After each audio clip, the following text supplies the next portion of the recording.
high school graduation season, and students are starting to get really excited about the next big step, college. But if graduation is still ways away for your child, now's a great time to set them up for success in this arena. So Washington's public universities recently decided SAT and ACT scores are no longer necessary to apply. It is a huge change, and it's confusing some parents. Yeah, so what measures will colleges covet the most? Q13 News reporter Hannah Kim has all the answers you need tonight.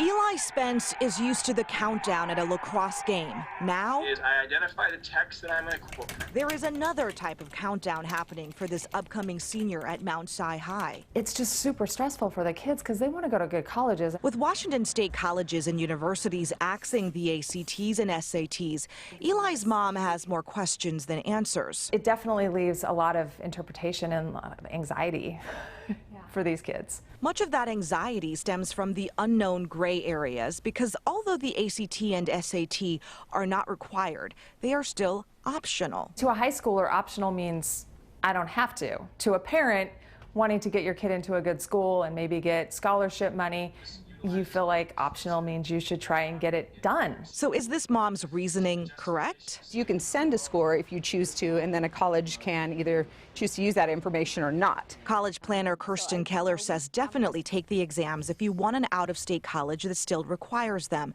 But when it comes to in-state, the changes mean other measures will take precedence. You know, whatever you can do to kind of take it one step forward and show that you're really intellectually curious. In other words, colleges want to see a holistic story of your high school life. Did you participate in sports, activities, internships, community service? But most importantly, Keller says they're looking to see whether or not you are taking rigorous classes like advanced placement courses and how well you did in them. You won't be penalized if you go to a high school that doesn't have those programs. But if you go to a high school that has opportunities to take college-level coursework and you avoid it, you will be penalized in your rigor scores. And then there is that good old GPA, but it's not as straightforward as you may think. Sometimes they'll throw your electives out.